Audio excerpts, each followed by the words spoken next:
وما تفعلوا من خیر، اور جو تم کرو گے بھلا یعلمہ اللہ، اللہ اسے جانتا ہے. وتزودوا، توشہ سفر لے لو. فإن خیر الزاد التقوی، بہترین توشہ لوگوں سے نہ مانگنا ہے.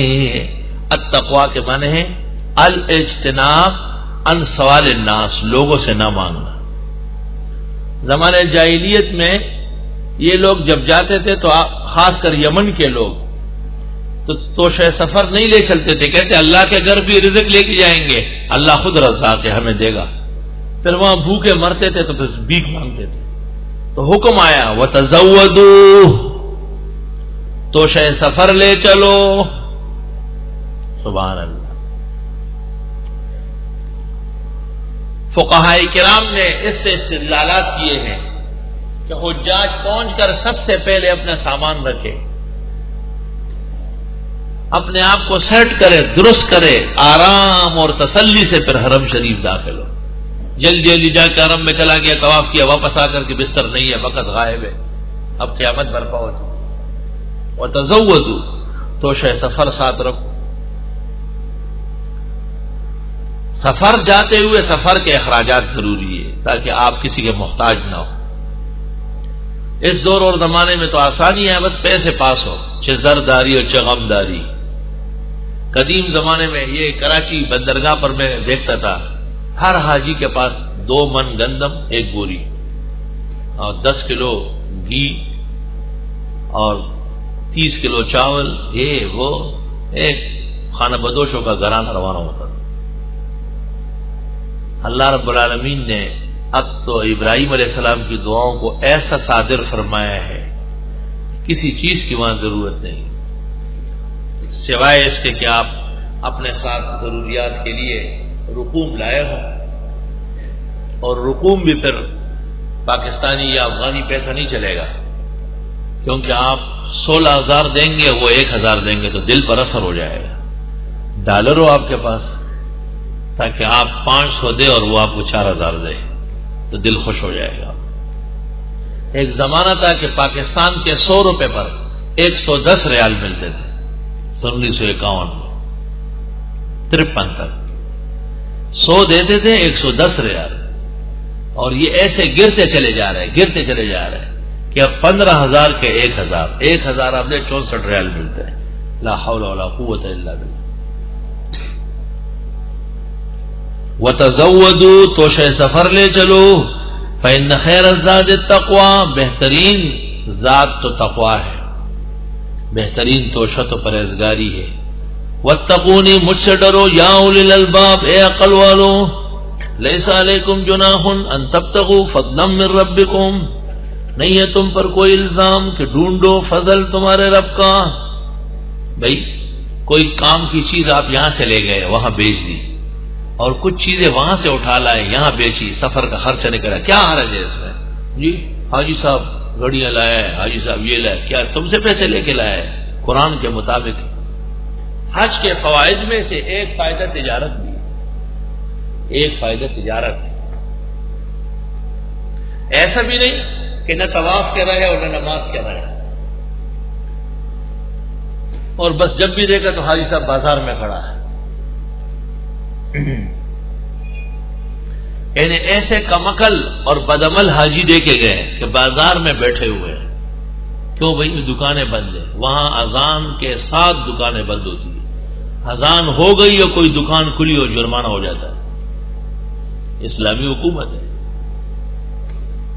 تو دکاندار حرم شریف جا چکے ہیں اور حاجی صاحب بازار میں ان کے انتظار میں بیٹھا ہوا ہے. ایسا کمکل جاپانی ہے. لیس علیکم جناح، نہیں ہے تم پر کوئی الزام، ان تبتغوا فضلا من ربکم، کہ ڈھونڈو فضل تمہارے رب کا. فاذا افضتم من عرفات، جب لوٹ آؤ عرفات سے، فاذکروا اللہ عند المشعر الحرام، اللہ کو یاد کرو مزدلفہ کے پاس. مشعر حرام مزدلفہ کو مشعر الحرام کہتے ہیں.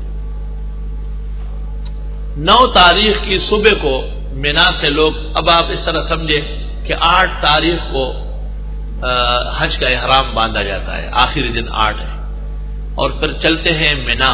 مینا مکہ مکرمہ سے 3 میل کے فاصلے پر ہے. وہاں پر دن بھر نمازیں پڑھتے ہیں، رات کو وہاں آرام کر کے صبح فجر ہوتے ہی، فجر سے فارغ ہوتے ہی عرفات کے لیے چلتے ہیں. عرفات کے لیے جاتے ہوئے مزدلفہ سے گزرتے ہیں. 8 میل ہے مینا سے. عرفات میں آرام کر کے ظہر سے لے کے مغرب تک دعائیں مانگتے ہیں. اگر امام کے ساتھ نماز پڑھی تو اکٹھی نماز ہو جاتی ہے، اور اگر اپنی پڑھ لی تو ظہر کی نماز ظہر میں، عصر کی نماز عصر میں، اور درمیان میں دعائیں مانگے خیمے میں. اور جب طبیعت میں بشاشت ہو تو باہر نکلے دھوپ میں. اور عرفات تو قبولیت کا وقت ہے. مہربانی اللہ تعالیٰ فرماتے ہیں الحج عرفہ، حج ہے ہی وقوف عرفہ. مغرب کا وقت داخل ہو جائے گا عرفات میں، لیکن حکم یہ ہے کہ نماز مغرب نہیں پڑھ سکتے، راستے میں بھی نہیں پڑھیں گے. عشاء کے وقت پہنچیں گے مزدلفہ، وہاں پڑھیں گے. اگر کسی نے عرفات میں پڑھی، اب راستے میں گناہگار بھی ہے اور نماز بھی نہیں ہوئی، وہاں پہنچ کے پھر پڑھی جائے گی. رات کو 9-10 بجے پہنچ جاتے ہیں مزدلفہ. پہلے مغرب پڑھ لے، پھر عشاء پڑھ لے، پھر وہاں بکروں کی اور اونٹوں کی کلیجیاں بنتی، زبردست بھوک لگی ہوتی ہے خوب. اور تربوز اتنے بڑے بڑے کہ 4 طالب علم ایک تربوز نہیں اٹھا سکتے. 5 یا 10 ریال کا ملتا ہے، وہ لے لو آرام سے کھا کے دم بخود ہو جاؤ. پھر جب تک نیند نہیں آئی تو عبادت کرتے رہو، دعائیں مانگو. یہ مزدلفہ ہے. مزدلفہ میں حاجیوں کو تھوڑا آرام ہو جاتا ہے. مزدلفہ میں یہ لوگ میلہ لگاتے تھے زمانے جاہلیت میں، اور پھر اس میں اپنے آباء و اجداد کی غلط تعریفیں کرتے تھے. تو اللہ تعالیٰ نے فرمایا کہ مزدلفہ پہنچ کر اللہ کا ذکر کرو، یہ الٹی سیدھی باتیں نہ کرو. وَاذْكُرُوهُ، اللہ کو یاد کرو، کما ہداکم، جیسے اس نے تمہاری رہنمائی کی. وَإِن كُنتُم مِّن قَبْلِهِ لَمِنَ الضَّالِّينَ، اگرچہ تھے تم اس سے پہلے بالکل بے خبروں میں سے، بھٹکے ہوئے تھے بے خبروں میں سے. ثم افیضوا من حیث افاض الناس، پھر اتر آؤ جیسے اترتے ہیں لوگ. اب مزدلفہ سے فجر پڑھ کر تغلیظ میں، اندھیرے میں فوراً روانہ ہوتے ہیں مینا کے لیے. واستغفر اللہ سے معافی مانگو. ان اللہ غفور الرحیم، بے شک اللہ بخشنے والا رحم کرنے والا ہے.